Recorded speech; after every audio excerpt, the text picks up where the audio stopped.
இந்த வானம் காயவும் மாட்டுது பேயவும் மாட்டுது. இதை நம்ம வேற துணி துவச்சி வச்சிருக்கிறேன். துணி காயுமா? உங்கடி ராதிகா ஐடியா துவச்சி காய வச்சிரு. இப்போதான் துணி எல்லாம் துவச்சி காய வச்சிருக்கேன். இந்த துணியில எங்க எடுத்துட்டு வந்தீங்க?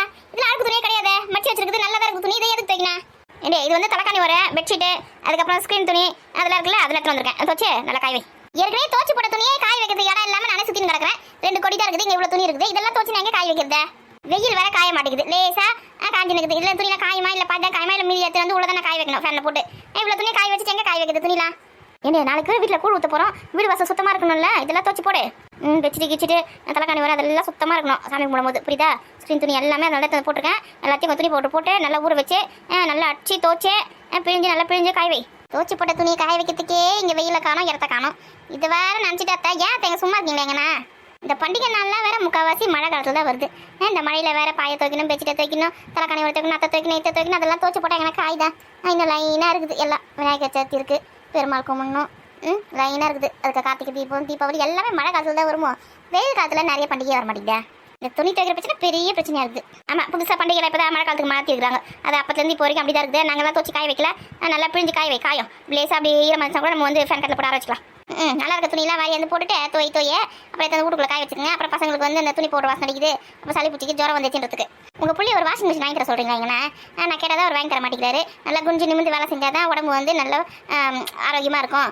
அது வந்து ஒரு எக்ஸசைஸ் பண்ணுற மாதிரி அப்படின்னு சொல்கிறாரு. இந்த மாதிரி சாமி கும்பிட்ற டைம்லலாம் வீட்டில் இருக்க துணியும் துவைக்கணும், இந்த மாதிரி பெட்ஷீட்டுங்களும் துவைக்கணும்னா எவ்வளோ கஷ்டமாக இருக்குது. துவச்சி போட இந்த மழை காலத்தில் காய்தா. கொஞ்சம் உங்கள் பிள்ளைகிட்ட சொல்லி எனக்கு வாஷிங் மிஷின் வாங்கி தர சொல்லுங்கள். அதுவும் ஆட்டோமேட்டிக் வாஷிங் மிஷின் தான் வேணும். இந்த 4 பெட்ஷீட்டு 4 தலைக்காணி துவச்சி பார்த்து உங்களுக்கு ஆட்டோமேட்டிக் வாஷிங் மிஷின் வேணுமா? அதெல்லாம் ஒன்றும் வேணா, கையில் துவச்சி காய் வை. மடமடன் துணியை துவச்சிட்டே உள்ளவா மத்தியத்துக்கு சமையல் செய்யணும். இன்னைக்கு பொழுது இங்கே ஓட்டிடுவேன். ஆமா, இந்த வீட்டில் எல்லா வேலையும் நானே செஞ்சுருக்கிறேன். நீங்களா எதுக்கு இருக்கிறீங்க? சமைங்க மதியானத்துக்கு. நானும் சமைக்க மாட்டேன், செஞ்சு வைங்க. ஐயோ, இந்த துணியெல்லாம் பார்க்கும்போதே கடுப்பா இருக்கு.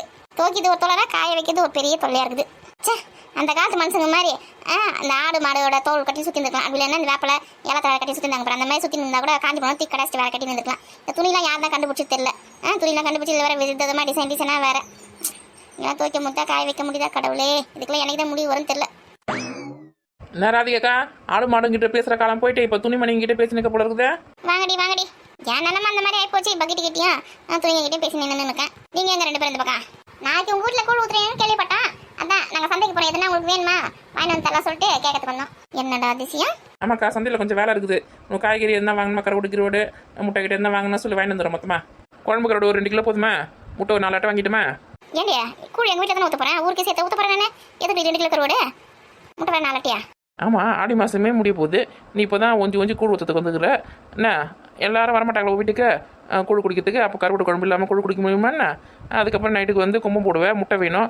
அதெல்லாம் நான் எவ்வளோ பேர் வருவாங்க உங்கள் வீட்டுக்கு? அதுக்கெல்லாம் எல்லாருக்கும் சமைச்சு போட தேவையில்ல. அதுக்கு தான் கேட்குறேன். 2 கிலோ கருவாடு கம்மி தான் நினைக்கிறேன். 5 கிலோ வாங்கிக்குவேன். இந்த கருவாடு வந்து 2 கிலோ போதும். மட்டனு சிக்கனு அதெல்லாம் தான் நிறைய தேவைப்படும். ஒரு 5 கிலோ வாங்கிக்கலாம். அப்போ நம்ம வந்து நாளைக்கு போயிட்டு காலையில் போய் வாங்கி வந்து சிக்கன் கரெக்டாக இருக்கும். நைட்டுக்கு சாமி கும்பிட்டு மதியம் செய்வாங்களே, காலையில் போய் வாங்கிக்கலாம் கூழ் குடிச்சிட்டு. கூழ் ஊற்றத்துக்கே மணி 12 ஆகிடும். அதுக்கப்புறம் நம்ம போய் சிக்கன் மட்டன்லாம் எப்போ வாங்கி வருது? இப்போயே போய் வாங்கி வந்து ஃப்ரிட்ஜில் அடிக்கலாம்.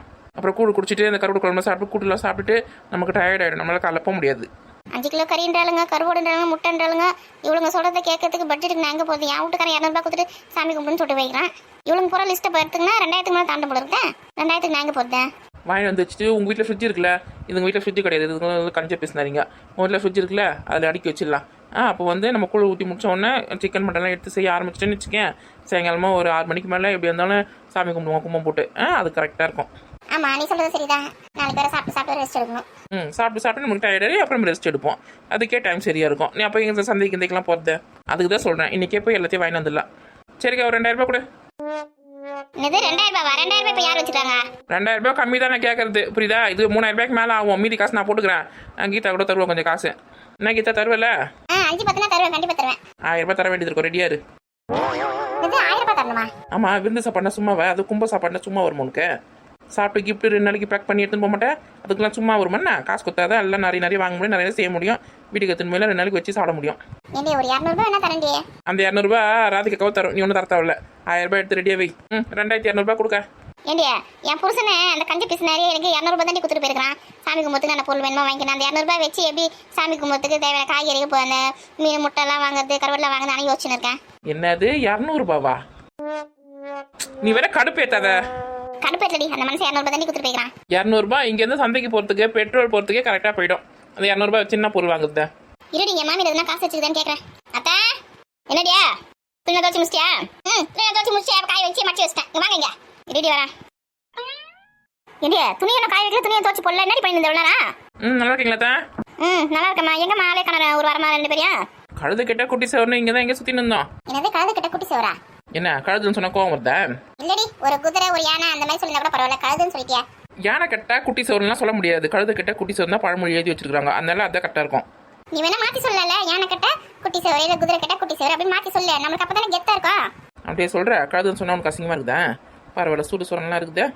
அதை மாற்றி சொல்கிறேன் பாருங்க. கழுதை கெட்டால் குட்டி சேவர் கிடையாது, யானை கெட்டால் குட்டி சேவர். அது மாதிரி நாங்கள் வந்து கொஞ்சம் பிஸியாக இருந்தோம். என்ன பிஸியோ எது பிஸியோ தெரியல. இவ வேலை செய்யறதே பெரிய விஷயம். அதை பேசத்து வேற வந்துட்டீங்களா? இன்னைக்கு வேலை செஞ்ச மாதிரி எக்கா உங்கள் மாமியார் என்ன சொல்கிறாங்க? நீ வேற கொஞ்சம் அமைதியா ரெடி. அத்தை ஒரு 1000 ரூபாய் தான் கொடுங்க. அத்தை என்னது 1000 ரூபாவா? நம்ம குத்து வச்ச மாதிரி கேட்குறேன். உன் புருஷனை சம்பாதிச்சு எத்தனை என்கிட்ட கொடுக்குறான்? என்னைக்கு உனக்கு தாலி கட்டணும்னு அன்னில இருந்து உங்களுக்கு கொடுக்குறான் காசை. என்கிட்ட நம்ம கொடுக்காம என்கிட்ட வந்து கேட்டேன் 1000 ரூபாய் கொடுங்க. யார் வச்சுக்கிறாங்க? ஐயோ நான் 2 நாள் கழிச்சு உங்களுக்கு தரேன். நானே இப்போ நாளைக்கு சாமிக்கு முன்னால அது காய்கறி கருவாடு முட்டை அதெல்லாம் வாங்கினதுக்கு போறாங்களா. நான் காசு கொடுத்துன்னு வச்சுக்க வாங்கி வந்துருவாங்க. நான் கடைக்கு போனேன். இப்போ துணி வேறு ஒரு துணி வேறு போட்டு வச்சிருக்கீங்க. நான் கடைக்கு போக முடியாது. உங்ககிட்ட கொடுத்தா வாங்கி வந்து கொடுத்துருவாங்க. கொஞ்சம் காசு கொடுங்க. 2 நாள் கழிச்சு கண்டிப்பாக தந்துடுறேன். 2 நாள் கழிச்சு கண்டிப்பாக தந்துடுவல? தந்துடுவேன். நீங்கள் எங்கள் அக்கா நம்மளா கண்டிப்பாக கொடுத்துரும். ஆமா ராதிகா கொடுக்கணும்னா பெரிய பொண்ணு தருவா. நான் அப்படி சொல்கிறேன். சரி அப்போ தான் இந்த பாடிக்கு காசு வாங்க முடியும். காசு வாங்கிட்டு அப்புறம் பார்த்துக்கலாம் மற்ற கதையா. ஓ நீ அப்படி வரியா? ஆமா வெயிட் பண்ணேன். எங்கத்த போறீங்க? காசு எடுத்துறதுக்கு தான் போறேன். அப்படியே ஒரு 3 ரூபாய் கூட எக்ஸ்ட்ரா எடுத்துருவாங்க. முதல்ல 1000 ரூபாய் இருக்குதா இல்லையான்னு தெரியல, பார்க்கறதுக்கு தான் போறேன். வெயிட் பண்ணேன். அதெல்லாம் இருக்கும்.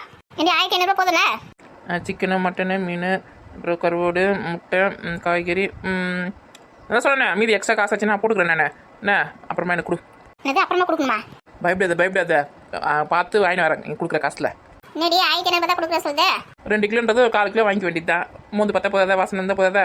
இல்லைன்னா சிக்கனு மட்டனு அப்படி சொல்லிட்டு போர்டில் எழுதி வச்சுக்கு படம் வரைஞ்சி வச்சிட வேண்டியது தான். நடி சொல்றீங்க? ஆமாம், நீ கொடுக்குற காசுக்கு சிக்கனை மட்டன்லாம் எங்கேருந்து வாங்குறது? போர்டு தான் வேணா இருப்பேன். சாக் பீஸம் போர்டு வாங்கி வந்து வரைஞ்சி வச்சுட்டு அப்படியே கட்சி குடிக்க வேண்டியது தான். ஏமா நானே போய் வாங்கிக்கிறேன். உங்கள் வேலையை பார்த்து கிளம்புவோம். வந்துட்டாளுங்க காலையில் என் வேலை கெடுக்கிறதுக்கு. அத்தா எருமை வாய மூடு. கிளவி காசு தரணும் போயிருக்குது, அதையும் கட்டுப்படாத. நீங்கள் தானே சொன்னீங்க 1500 ரூபாய்க்கு எதுவும் வாங்க முடியாதுன்னு. குழுவில் உன் பேர் சொல்லி 3000 ரூபாய் வாங்கி வச்சுக்கிறேன். வர கட்டிட்டு கரெக்டாக. நிறைய குழுவில் 3000 ரூபாய் வாங்கி வச்சிருக்கியா? எதுக்கு யாரை கேட்டு வாங்கினா? எதுக்கு வாங்கினேன்? பின்ன கூழ் ஊற்றுற காசுலாம் தேவைப்படாதா? இந்த மாமியார் கிட்ட 1000 ரூபாய் கேட்டேன். என்ன பேச்சு பேசுது பத்தியா?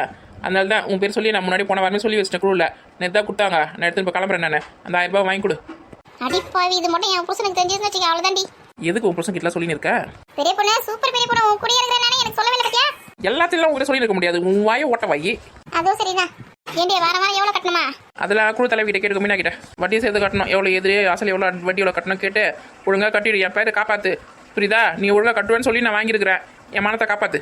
எங்கேயாவது இந்த மாதிரி அணியாக்கம் நடக்குமா? குழுவில் காசு வாங்கி கூழ் ஊற்றுற நிலமை. நீனா மாதம் ஊற்ற போற இல்லை வாரம் ஊற்ற போறியா? வருஷத்துக்கு ஒரு வாட்டி தானே ஊற்ற போற. ஒன்றும் அப்படியே பதறாத. ஊருக்கிறவங்களாம் கூட்டு வச்சு நல்லா சிறப்பாக எப்படி சமைச்சு போகிறது அப்படி சொல்லிட்டு அதை மட்டும் யோசி. தேவையில்லாதெல்லாம் யோசிக்காத. இந்த காசுடா. ஐயோ எவ்வளோ காசு கொடுத்தாலும் காலி பண்ணி வேண்டி வந்துருவாங்களே. எப்பயும் 3000 ரூபாய் வச்சிருக்காங்க. இல்லை வரை இந்த 1000 எல்லாத்தையும் கொடுத்தனா அப்புறம் நான் தான் கடங்காரி ஆகணும். அத்தை காசு வேணாம், நீங்களே வச்சுக்கோங்க. ஏண்டியா இப்போ நீ தானே கேட்ட? இல்லை என்கிட்டே இருக்கு, மறந்துட்டேன். என்ன லூசு கிரிக்கியா பாப்பாவுக்கு வேணா சொன்னவனே கிளவி எப்படி ஓடுது பத்தியா? சரி கடைக்கு போய் என்ன வேணுமா வாங்கி வாங்க போங்க. காசே கொடுக்காம போசனா எப்படி போவாங்க? ஏண்டியா கூட வந்து காசு வாங்கணும்னு சொன்னால அந்த காசு வச்சிருக்கல, அதில் போய் வாங்கினா போ. கிழவி கொடுக்க வந்து 1000 ரூபாயும் கெட்டுப்பட்டேன். நீ கொடுக்குறேன்னு சொன்ன அந்த 1200 ரூபாயும் கொடுக்கல. எது 1200 ரூபாய் நான் தான் சொன்னேன். 200 ரூபாய் கொடுக்குறேன்னு சொன்னா அதையும் கொடுக்கல. இந்த 3000 ரூபாய் எப்படி பத்தணும் எனக்கு தெரியலையே. வேற ஒழுங்கு மாதிரி ஓடி போயிங்க.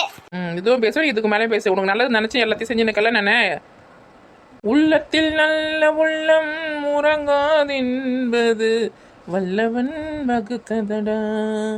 நட எனக்கு ஒரு சர்பத் வாங்கி தெரியா? முதல்ல ஹோட்டலில் போயிட்டு பிரியாணி சாப்பிடலாம், அப்புறமா சர்பத்தில் குடிக்கலாம். நட